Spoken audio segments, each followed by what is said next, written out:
பார்த்திபன் பட தொகுப்பாளர் எம்.என். ராஜன் அவர்கள் இன்னைக்கு உயிரிழந்திருக்காரு அப்படிங்கிற ஒரு நியூஸ் வெளியாகி எல்லோருக்குமே மிகப்பெரிய ஒரு சோகத்தை ஏற்படுத்தியிருக்கு அப்படின்னு தான் சொல்லணும். அவருக்கு என்ன ஆச்சு, என்ன நடந்துச்சு அப்படிங்கிறத தான் இந்த ஒரு வீடியோவில் நம்ம பார்க்க போகிறோம். பார்த்திபன் அவர்களோட முதல் படம் தான் புதிய பாதை. இந்த ஒரு படம் அவரோட கரியரில் ரொம்பவே முக்கியமான ஒரு படம். இந்த படத்தில் படத்தொகுப்பாளராக ஒர்க் பண்ணவர் தான் எம்.என். ராஜன். அண்ட் இந்த படம் மட்டும் கிடையாது, பார்த்திபன் அவர்கள் கூட சேர்ந்து இவர் ஏகப்பட்ட படங்கள் பண்ணியிருக்காரு. குறிப்பாக சொல்லணும் அப்படின்னா பார்த்திபன் அவர்கள் எழுதி மிகப்பெரிய வெற்றி பெற்ற படம் தான் ஹவுஸ்ஃபுல். இந்த ஒரு படத்துக்குமே இவர் தான் படத்தொகுப்பாளராக இருந்திருந்தார். அண்ட் இது இல்லாமல் பொண்டாட்டி தேவை அப்படிங்கிறத எழுதி இயக்கியிருந்தார் பார்த்திபன் அவர்கள். அந்த ஒரு படத்தையுமே படத்தொகுப்பாளராக எம்.என். ராஜன் அவர்கள் தான் ஒர்க் பண்ணியிருந்தார். இப்படி பார்த்திபன் அவர்களோட முக்கியமான 3 படங்கள் மற்றும் அவரோட படங்கள் இதில் ஒர்க் பண்ணவர் தான் எம்.என். ராஜன் அவர்கள். இது மட்டும் இல்லாமல் ஏராளமான படங்கள் பண்ணியிருக்காரு. இருந்தாலும் பார்த்திபன் அப்படிங்கிற ஒரு மிகப்பெரிய ஒரு ஸ்பெஷல். ஆரம்பத்திலேருந்தே கூட இருந்திருக்காரு, ஒரு நல்ல நண்பராக இருந்திருக்காரு.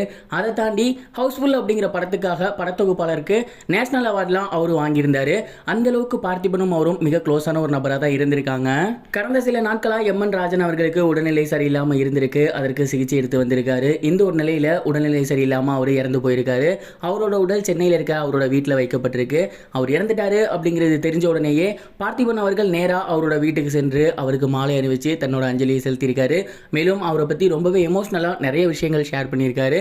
பார்த்திபன் அவர்கள் மட்டும் இல்லாமல் இன்னும் ஏகப்பட்ட திரைத்துறையை சேர்ந்த நபர்கள் அவருக்கு கண்டோலன்ஸ் ஷேர் பண்ணியிருக்காங்க.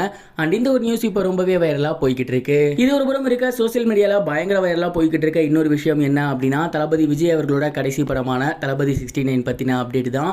அண்ட் சமீபத்தில் தான் இந்த படத்தோட வீடியோ ஒன்று வெளியிட்டிருந்தாங்க. பார்க்கும் போதே பயங்கர கஷ்டமாக இருந்துச்சு. என்னடா தளபதி அவர்கள் சினிமா விட்டு போகிறாரே அப்படிங்கிற மாதிரி தான் நமக்கு தோணுச்சு. அந்த அளவுக்கு மக்கள் ரொம்பவே எமோஷனலாக பேசியிருந்தாங்க. இப்போதைக்கு இந்த படத்தை பற்றின வந்திருக்க அப்டேட் என்ன அப்படின்னா, இந்த படத்தில் தளபதி விஜய் அவர்கள் மெயின் ரோல் பண்ணுறாரு. சமந்தா அவர்கள் ஹீரோயினாக இருக்காங்கன்னு சொல்கிறாங்க. அஃபிஷியல் தகவல் வரல. ஹச் வினோத் அவர்கள் கன்ஃபார்ம். இதே மாதிரி மலையாள ஆக்ட்ரஸும் ஒருத்தவங்க இருக்காங்க அப்படிங்கிறதெல்லாம் சொல்லியிருக்காங்க. வில்லனா பாபி டயால் அவர்கள் தான் இருக்காரு அப்படிங்கிற மாதிரியான தகவல் அரசல் பொருசலாக வந்துகிட்டு இருக்கு. ஆனால் இது எந்த அளவுக்கு உண்மை அப்படிங்கிறது தெரியல. பாபி டயால் அவர்கள் சமீபத்தில் தான் கங்குவா படத்தில் புக் ஆகியிருந்தார். அந்த ஒரு படம் திரைக்கு வர தயாராக இருக்கு, இன்னும் வரலை. அனிமல் மூலயமா பயங்கர ஃபேமஸாகவும் இருந்து வந்துட்டு இருக்காரு. ஏற்கனவே இவரை விடாமுயற்சியில் நடிக்க வைக்கலாம் அப்படிங்கிற மாதிரி ஐடியாவில் இருந்தாங்க. இல்லை குட் பேட் அக்லியில் நடிக்க வைக்கலாங்கிற ஐடியாவில் இருந்தாங்க. ஆனால் அது சரியாக ஒத்து வரல. இப்போ தளபதி 69 வில்லனா இவரை மாற்றலாம் அப்படிங்கிற மாதிரியான ஐடியாவில் இப்போதைக்கு டீம் இருக்காங்களாமா.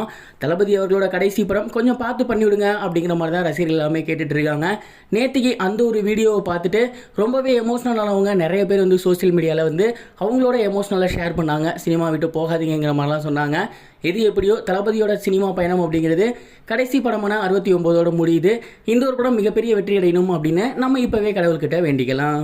இது வரைக்கும் கனெக்டிங் டிவிக்கு சப்ஸ்கிரைப் பண்ணனா மறக்காமல் சப்ஸ்கிரைப் பண்ணிக்கங்க. உடனடி அப்டேட்ஸ் பெறுவதற்கு நோட்டிஃபிகேஷன் பெல்லையும் கிளிக் பண்ணிக்கங்க.